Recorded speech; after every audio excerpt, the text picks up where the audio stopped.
Bonjour et bienvenue dans notre émission Sagesse bouddhiste. À l'heure où notre monde se globalise, où nos cultures s'entremêlent au point d'estomper les traditions d'antan, la question religieuse est souvent source de tensions. Méconnaissance ou incompréhension mutuelle, c'est peut-être en agissant auprès des plus jeunes que l'on peut remédier à ces risques de tension. Expliquer aux enfants le fait religieux, leur donner les clés des grandes voies spirituelles pour qu'ils sachent d'où viennent leurs propres convictions, telle est la mission que se donne une association. Enquête, c'est son nom, intervient dans les écoles primaires de façon neutre, c'est-à-dire non confessionnelle, et cherche par le jeu et l'interactivité à faire connaître l'ensemble des religions, y compris le bouddhisme. Pour en parler aujourd'hui, nous avons le plaisir de recevoir l'un des formateurs de cette association. Éric Vincent, bonjour. Bonjour. Alors, vous êtes expert de la laïcité et des faits religieux, le bouddhisme en particulier. Vous êtes responsable scientifique et formateur pour l'association Enquête, on va en parler. Et puis, vous êtes vous-même issu d'une double culture, bouddhique et chrétienne.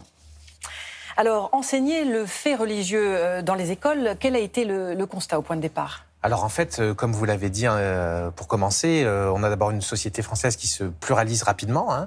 On est dans un pays aujourd'hui, on a la première communauté musulmane d'Europe, juive d'Europe, beaucoup d'athées sans religion, encore beaucoup de catholiques, des protestants, des bouddhistes, donc une grande variété, ce qui est nouveau pour notre pays. Et donc le constat, c'était de vouloir expliquer en fait, rendre compréhensible cette variété aux enfants, qui eux-mêmes la vivent au quotidien, par la présence dans les classes de petits garçons et filles issus de toutes ces cultures, de toutes ces religions, ou sans religion. Et donc, il y avait vraiment un besoin dans ce domaine, surtout pour travailler avec les petits-enfants. C'est-à-dire que les enfants auxquels nous nous adressons sont ceux de la fin de primaire, donc les 9-11 ans approximativement. Et donc, peut-être des fois pour les lycéens et les collégiens, il y avait un certain nombre de propositions dans le domaine fait religieux et laïcité, mais pour les plus jeunes, il n'y avait pas grand-chose. Et donc voilà, nous avons voulu répondre à ce besoin. Pourquoi est-ce important de leur parler de ces questions ? Le fait religieux et la laïcité sont sur toutes les lèvres aujourd'hui. Ils sont présents partout, d'abord dans l'actualité. Dans l'actualité, ils sont omniprésents. Aussi, je dirais, dans la culture. La culture, les cultures, donc la grande culture, les œuvres d'art, le patrimoine architectural, les disciplines, je dirais, tout l'aspect scolaire, etc. Et puis, bien sûr, la dimension culturelle quotidienne, c'est-à-dire les questions alimentaires, les questions de signes religieux, de vêtements, le calendrier, la toponymie, le nom des rues, le nom des stations de métro. Oui, donc, au fond, toute la vie quotidienne est plus ou moins marquée par ces questions liées à la culture des religions. Et donc, il s'agit de rendre accessible aux enfants leur univers, en fait, de leur donner les clés de leur propre monde. En quoi leur expliquer, leur donner les clés, permet de réduire les tensions à venir, forcément, quand ils sont plus grands ? Oui, bien sûr, l'idée, c'est vraiment de mieux se connaître et mieux se comprendre pour mieux vivre ensemble. Donc, il y a vraiment une dimension, je dirais, de connaissance, de culture générale. Et il y a bien sûr une dimension civique, ou de citoyenneté, ou de vivre ensemble. Donc, en effet, l'idée étant si on connaît mieux les choses, on en a moins peur. Si on se connaît mieux soi-même, on est moins insécurisé.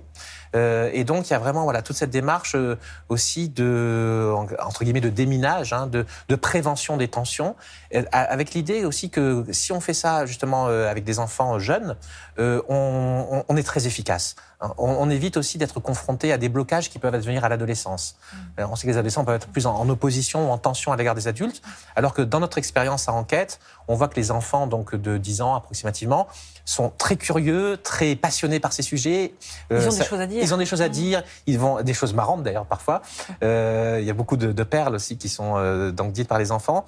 Et il y a vraiment cet appétit de leur part. Et même je dirais il y a des effets des fois on pourrait dire presque psychologiques aussi sur eux. C'est-à-dire qu'on va remarquer que de parler de façon sereine de sujets qui peuvent faire peur. Le religieux est souvent présenté de façon effrayante dans l'actualité, à travers le terrorisme ou des choses inquiétantes. Et bien d'en parler de façon, je dirais, normale, en confiance, avec compétence, ça a des effets de pacification sur les enfants. Est-ce que c'est compatible avec la laïcité, enseigner Parfaitement, le fait religieux ? justement. En fait, d'abord, nous enseignons de façon non confessionnelle. Enquête est une association non partisane, indépendante de tout pouvoir politique ou religieux, et qui, justement, promeut cette approche culturelle du fait religieux on pourrait dire aussi une approche laïque du fait religieux, qui passe voilà, par à la fois cette dimension distanciée. Hein. On n'est pas dans la croyance, on est dans le savoir. Hein. Il y a vraiment cette distinction qui est nette. Et donc, Enquête est agréée par l'Éducation nationale pour ce fait. Hein. Donc, on a vraiment ce label officiel, cette reconnaissance. Et en effet, voilà, il y a, je dirais, ce programme qui correspond à celui des Lumières. La connaissance comme source de liberté, comme source d'émancipation et comme source aussi de concorde. Est-ce que c'est compatible également avec les enfants qui sont issus d'une culture religieuse très forte? Oui, oui, tout à fait. C'est-à-dire que dans la mesure où nous ne nous plaçons pas sur le champ de la croyance, mais sur le champ du savoir, de la culture, les propos que nous pouvons tenir ou les activités que nous proposons, les jeux que nous proposons, notre façon de travailler avec les enfants, en fait, est tout à fait audible par un enfant croyant ou un enfant non croyant. C'est l'intérêt d'ailleurs de permettre aux croyants et aux non-croyants de se comprendre, de parler ensemble. Éric Vincent, parlons-en de vos outils, de vos méthodes pour parler de faits religieux aux enfants. Et justement, alors donc, nous avons créé un jeu qui s'appelle l'Arbre à défis, qui est un jeu en fait, qui prend la forme de cartes. Qui sont donc proposés dans le cadre, par exemple, des centres sociaux où nous faisons beaucoup de formations, ou dans les écoles. Et puis, nous avons aussi un site web qui est extrêmement fourni, qui propose justement beaucoup aussi de ressources de toutes sortes, d'actualités et autres. Concrètement, comment ça marche? Alors, ça marche en fait, donc voilà, par des cartes et aussi un manuel de l'utilisateur. Et nous avons aussi une formation en ligne pour ceux qui voudraient se saisir de cet outil, pour pouvoir aussi d'abord avoir les connaissances élémentaires, comme il y a des choses à savoir sur les faits religieux et sur la laïcité, pour pouvoir en parler avec les enfants. Et puis il y a aussi toute la question de la posture, c'est-à-dire comment on se positionne à l'égard des enfants, comment on est face à eux dans cette je dirais à la fois position d'adulte référent, mais qui n'est pas là pour transmettre une foi, mais pour transmettre un savoir. Alors très concrètement, Éric Vincent, vous pouvez nous montrer un petit peu comment ça marche? Eh bien, écoutez, en fait, voilà, donc tout notre principe ludo-éducatif est fondé sur des jeux connus de tous, hein, comme le jeu du mot tabou, du mot interdit, des vrais-faux, des jeux de construction, de définition. Et donc, avec les enfants, voilà, par exemple, on les répartit en équipes et on les fait eux-mêmes élaborer, par exemple, des définitions, le mot Pâques ou le mot Bouddha, pourquoi pas. À la fois donc construire une définition et la proposer aux autres équipes d'enfants et voir voilà ce qui est vrai ou ce qui est faux. Donc on distribue des points aux uns et aux autres et c'est l'occasion voilà à hauteur d'enfants de leur faire connaître ces choses. Donc est-ce que c'est difficile d'enseigner le fait religieux aux enfants? Vous avez parlé tout à l'heure de déminage. Oui. Est-ce qu'il y a des tensions? En fait, honnêtement, dans notre expérience, hein, ça fait 7 ans qu'Enquête existe, on n'a pas eu très peu de problèmes, notamment avec les parents. Je sais que l'une des inquiétudes qu'ont les éducateurs pour aborder ces sujets, c'est la peur d'avoir des difficultés parfois avec les parents des enfants. En l'occurrence, on n'en a pratiquement pas eu. D'ailleurs, il y a eu des enquêtes qui ont été faites sur ce sujet qui montrent que les parents sont plutôt pour donner aux enfants une culture du fait religieux de la laïcité. Alors, il faut expliquer, bien sûr. C'est-à-dire que des fois, il y a des questions légitimes, donc on en parle avec les parents s'ils viennent nous interroger. Et puis, alors, quand vous me posez la question, est-ce que c'est difficile? Ça demande de se préparer. C'est tout le sens d'Enquête. Enquête est là pour, au fond, faire ce travail spécialisé de pédagogie du fait religieux et rendre facile aux éducateurs, aux enseignants, aux parents, la prise en compte de ces sujets.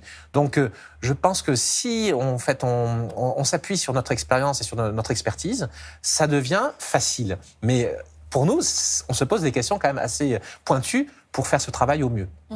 Quel est votre public finalement? Parce qu'on a parlé des écoles, mais il n'y a pas que ça. En fait, voilà, on travaille beaucoup avec les centres sociaux, donc qui sont des lieux d'éducation populaire dans les quartiers politiques de la ville en général, et qui sont là très demandeurs de compétences et d'outils de formation sur ces sujets, puisqu'ils sont en fait confrontés justement à cette grande diversité de la société française. Et puis je dirais aussi, quand même, notre société française est un peu, sensible sur ces thématiques liées au fait religieux et à la laïcité. Et donc on a besoin là aussi de faire baisser un peu la pression et de montrer qu'on peut tout à fait en parler de façon sereine, normale, pour peu qu'on étudie sérieusement ces sujets. Alors vous particulièrement, vous êtes donc formateur auprès de cette association et donc auprès des enfants. Comment parlez-vous du bouddhisme aux enfants? Alors en fait, le bouddhisme, évidemment, n'est pas le premier sujet qui vient à l'ordre du jour, parce que voilà, on est dans un pays très marqué par la présence chrétienne, avec une forte présence musulmane et juive. Donc évidemment, les trois monothéismes ressortent d'abord, la laïcité aussi, bien sûr, qui est au cœur de notre propos.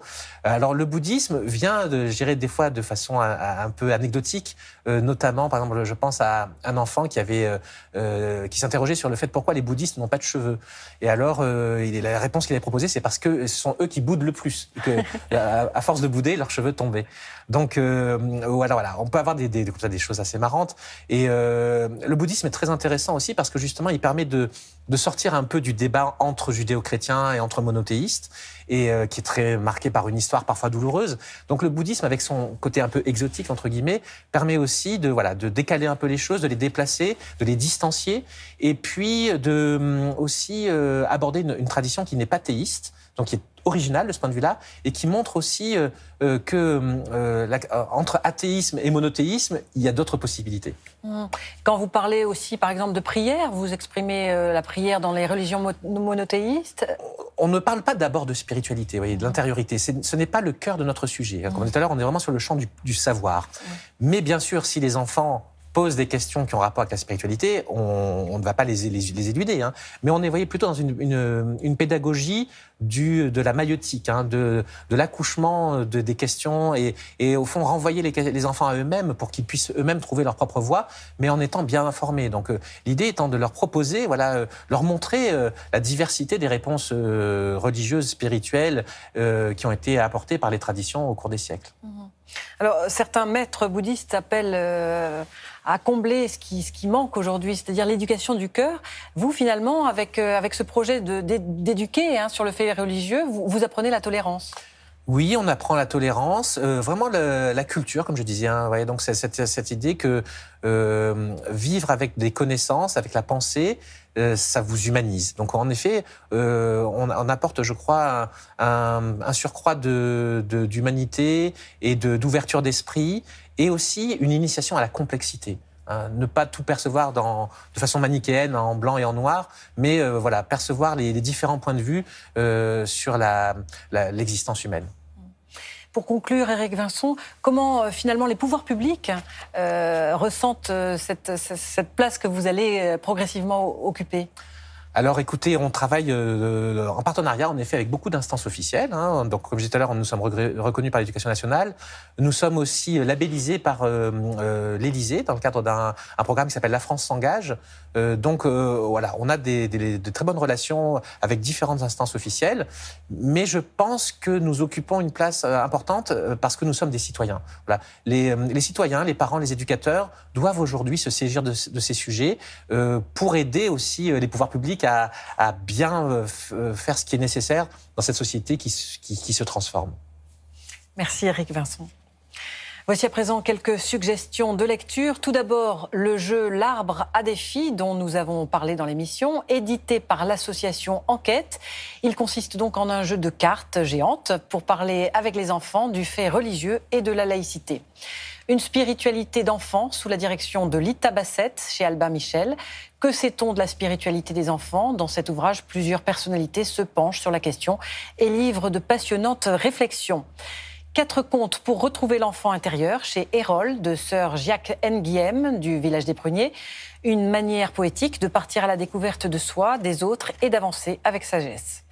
Enfin, tout à fait ludique pour les petits dans la collection Citoyens en herbe chez Hatier, 1 fois, 2 fois, 3 fois de Sylvie Girardet et Puig Rosado.